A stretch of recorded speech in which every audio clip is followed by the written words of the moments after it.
Moi, c'est le doyen Evaïma. Je habite l'entre-deux, m'a grandi à l'entre-deux et m'y compte rester à l'entre-deux. Donc voilà, mon poids, il fait partie de moi. Donc il faut que m'y accepte, il faut que m'y aime. Même si oui, en tant que ronde, ou mince, ou aimerait changer certaines parties de corps, mais on peut pas. On peut pas là, tout de suite, là, enlève mon ventre parce qu'il plaît pas mal. Donc, m'y obligé d'aimer. Et m'y obligé d'aimer toutes les parties de mon corps. Même si, oui, on a des complexes, tout le monde a des complexes, mais il faut aimer tout simplement. Après, c'est un long travail à faire sûr, hein, mais il faut qu'on accepte. Oui, a toujours été bien important et j'étais heureuse. Elle a commencé à changer à partir de l'adolescence. On connaît les regards des enfants, ils changent. On a des critiques de la famille, des étrangers. Donc là, on commence à remettre peut-être en question et on commence à douter de où. Quand on est petit ou les innocents, on ne connaît pas. Donc si quand on est petit, on a 10 kilos en plus, en gros, on n'est pas avec ça. Mais quand on commence à arriver au collège et qu'on a des critiques, en sachant qu'on avait le poids, mais était aussi garçon manqué. Donc c'était pantalon, basket, t-shirt et chignon. Donc pas de couleur, hein. Gris, noir, blanc. Donc voilà. C'est après ma séparation, après mes 13 ans de ménage, mes 3 enfants, ma séparation, c'est là que on peut être toutes, non seulement on peut être toutes et où aime pas où. Donc là où est à terre et on doit relève à haut. Mais il faut qu'on a le déclic. Et moi le déclic c'est des réflexions. Ouais, elle a fait moins tilt. Elle a fait moins tilt dans ma tête. Et m'a décidé un beau matin de lever, de mettre mes baskets et d'aller courir. Peut-être pas pour perdre l'ensemble de mon poids, parce que maintenant, m'y aime à moins comme ça, mais pour perdre, en sachant qu'il faisait 142 kilos. Pour perdre ce qui plaisait pas moins et ce qui ralentissait à moi dans mon évolution, dans ma vie personnelle. Donc il faut un début à tout, on prend un nouveau départ, mais il faut changer ce qu'on n'aime pas et ce qu'on ne peut pas porter. Les 142 kilos, il ne pouvait pas, il avait marre de porter ça. Donc là, honnêtement, il porte 100 kilos, mais avec plaisir. C'est cette photo-là. C'est quand mon cousin la montre à moi, cette photo-là, qu'il me dit « Oh, ça, c'est pas moi ». Il m'a mis la partie, elle m'a séparée, elle m'a changé de maison, donc m'a tout recommencé à zéro avec mes enfants. Et c'est quand on m'a vu la photo. Et c'est tout, c'est retrouve-moi dehors avec mes meubles. Là, à 23h, il dit ah bon, il faut me rendre tout ça pour recommencer. Le lendemain, il voit la photo. Il dit non, mais il faut que vous change. Il faut que vous redevienne pleine de vie et vivante. Mais idéaliser la vie de couple, pour moi, c'était un seul ménage, un seul papa, le mariage et finir ensemble. Et là, passe comme ça du tout. Donc sur 13 ans de vie commune, elle a eu 2 ans de bonheur. Et le reste, c'était un sacrifice que m'a fait pour pas reproduire ce que mes parents l'ont fait, c'est-à-dire la séparation. Parce que pour moi, la séparation, il détruisait les enfants. Donc, je préfère être malheureuse pour rendre heureuse mes filles. Et pendant ces 10 ans, elle a eu Elle a eu la maltraitance, elle a eu la maltraitance morale, c'est le plus pire. Hein. Si quelqu'un il dit moi, ou les bizarres parce que non, mais préfère gagner, excusez-moi, une bonne claque dans ma gueule que des mots comme il gagne. C'est voilà, c'est ah on mange encore grosse vache. Donc aujourd'hui on mange pas, ou est trop grosse. Le jour de mon anniversaire, il me dit ou l'a même pas acheté un petit gâteau pour moi. Donc, ça du principe que c'est pas parce que m'y est grosse que m'a pas le droit. Elle dit, ouais, de téta ou là, besoin de gâteau là, ou vieux téta ou là, à cause où ça pas suicide à où. Et c'est le déclic, c'est le truc, où ça va comme ça. Donc, c'est là que ma commence prépare la séparation parce que non seulement m'avait envie de suicide à moi, m'avait cette pensée-là. Je me dis, bon, ben, on gagne plus encaisser, ou ça va, ou saute, ou fini. Et elle est finie, là, on repose en paix. Et d'un autre côté, je me dis, mais aux enfants, ça pas laisse dans un monde comme ça. On ne peut pas laisser les autres tout seuls dans un monde comme ça. Donc c'est une grande souffrance que personne ne savait. Parce que pour moi, on lave pas de linge sale en public. On m'a retrouvé du travail et c'est là qu'un beau matin comme ça, m'a commencé à être victime d'harcèlement sexuel au travail. Donc on dit, oh, c'est quoi cette fille-là en fait En fait, mes suétaires pour subir des trucs comme ça. Et puis mes pensées, parce que là, elles font caractère maintenant, hein, mais mes pensées n'auraient pas atteint à moi. Et du jour au lendemain, en fait, m'a senti à moi recommencer à ne plus vivre, à plus être moi-même, à plus sourire, parce que m'était catégorisée comme un objet sexuel pour l'homme. Et c'est là, il me dit non, il est hors de question. Donc, m'a encore souffert de tout ça, mais m'a parti à la gendarmerie, m'a parti porter plainte pour harcèlement sexuel.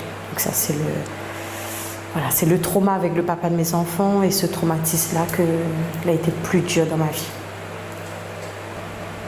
Mon enfance a été mon échappatoire de ce lieu toxique-là. Donc, non, on a eu ma maison à 17 ans. Donc, on a travaillé à 17 ans, ma élève, mon enfant également. Et puis, on avait ma marraine. Ma marraine, une personne très importante de ma vie, qui a toujours été là.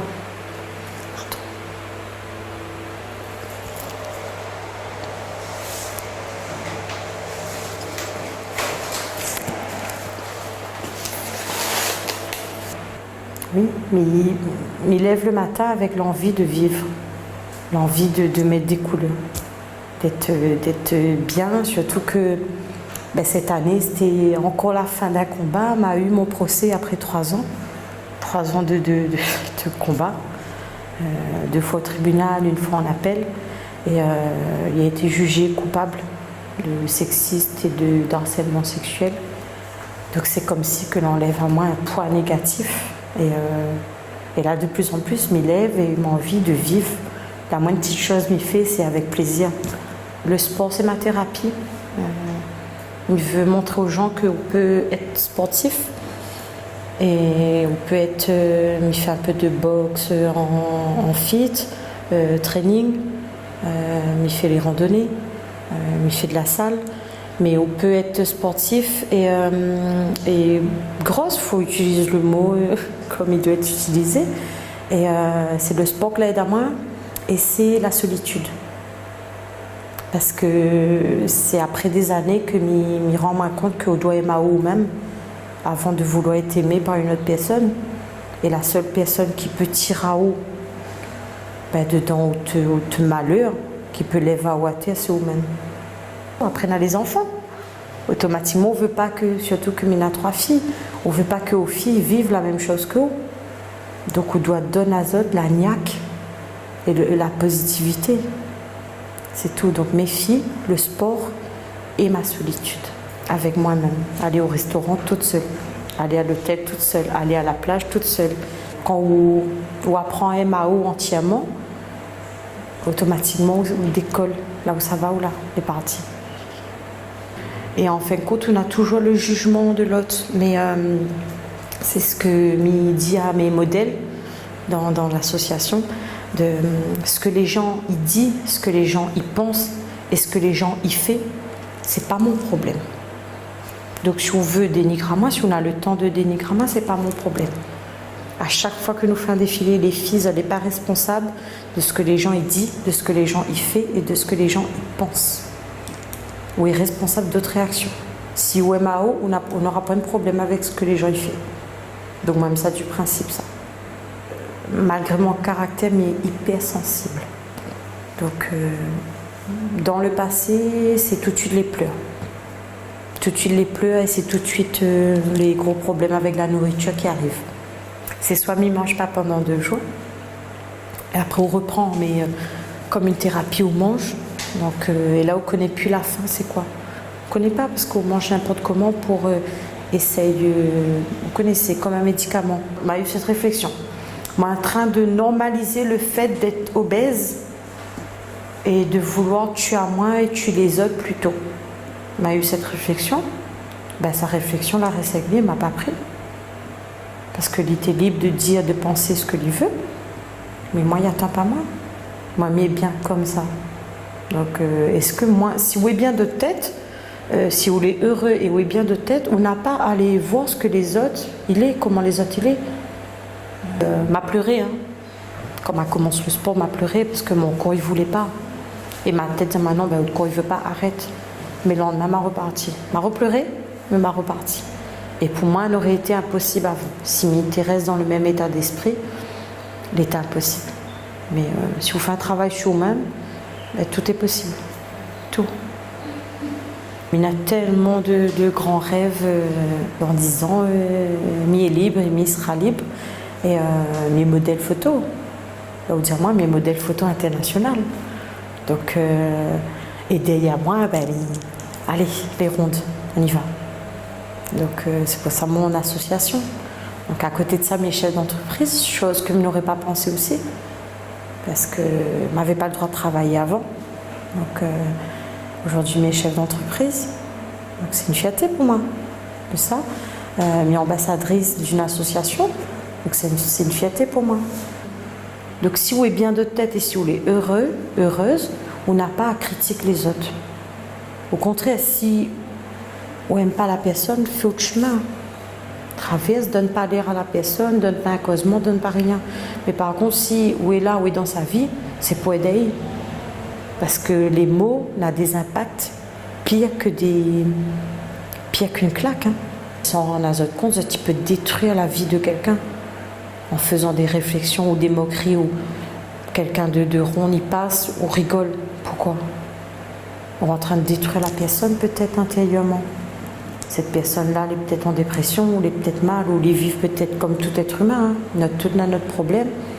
Mais ben, bonjour, il n'écoute rien. On lui critique à lui bonjour. C'est tout. Moi, ce que je déplore dans ce monde-là, c'est l'injustice. L'injustice que les hommes ils permettent à eux d'harceler les femmes et ils restent impunis. Et moi, je n'ai pas envie que demain, mes filles, ils lèvent le matin pour aller travailler et que ils vivent un truc comme ça. Oui, il est coupable, mais il est toujours en poste. Il est toujours en poste et il est en contact avec des femmes. Donc pour moi, ça c'est de l'injustice. On est grosse dans ce monde-là, les monstrueux. On n'a pas le droit de faire ça. Les choquants. Quand on prend une masse, elle a le droit de faire tout ce qu'elle veut, n'aura aucun impact. Mais une grosse, ben, elle sera toujours jugée. Et c'est pour ça que nous ne pourrons peut-être pas changer le monde, mais il faut que nous changions notre propre mentalité.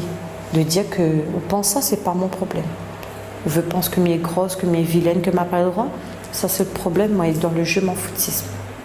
Il faut qu'on inverse la tendance. On ne peut pas empêcher les gens de penser.